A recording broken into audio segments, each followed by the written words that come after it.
Hey guys, Roy here from Roy Cruz Photo, and in this video I want to talk about landscapes and cityscapes with a human element. Now we all know that landscape photography has the power to bring out the beauty of a location in an almost magical way.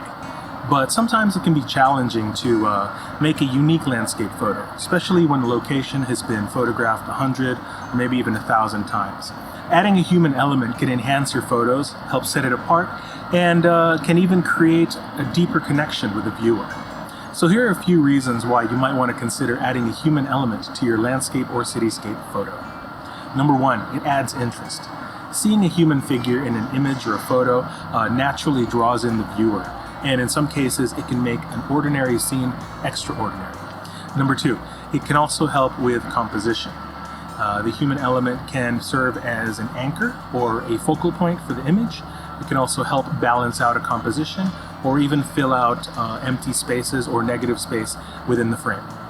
Number three, it helps give a sense of scale.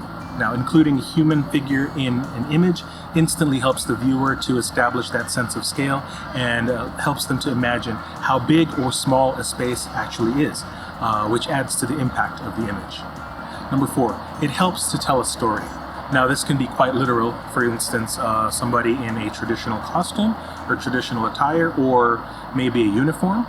Or it can also be something a little bit more dramatic or mysterious, such as in a silhouette, or the subject with their back turned to the camera, which invites the viewer to actually use their imagination and create a story of their own.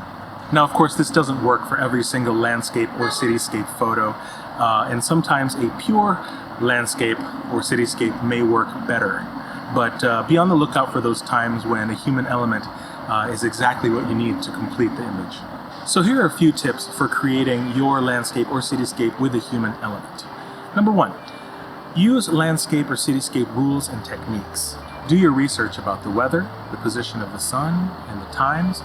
Shoot at blue hour or golden hour. Use filters and long exposures, and all those great techniques. The photo should generally be able to stand on its own, even without the human element. So just be careful about the long exposures, because you do have a human subject in the frame, and any of their movements will be recorded. Number two, decide where to put the human element in your frame. Now this could be something quite easy and obvious, like a tunnel, a doorway, or a road, but sometimes more unique opportunities will present themselves. For example, in this sunset photo, I used the nearby traffic mirror to include the elderly gentleman who was enjoying the sunset. Use rules and techniques like silhouettes, reflections, frame within a frame, leading lines, rule of thirds, etc. to help you figure out where to put your subject in the frame. Number three, capture the decisive moment or peak of action. Look for moments when the subject is in an interesting or dynamic pose. If it's a walking shot, capture them mid-stride. For silhouettes, make sure that there's separation so that the human form is clearly visible. And don't just shoot one frame. Anticipate the moment and shoot all the way through, from before, during, and after the peak of action.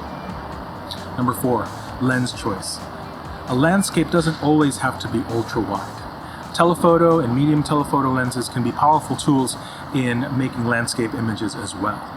For example, if you want the expansive vistas with the sweeping lines leading into the frame, then by all means go for the wide-angle lens. But if you want to bring faraway elements a little closer, like the sunset or distant mountains or buildings, then a telephoto might be a better choice.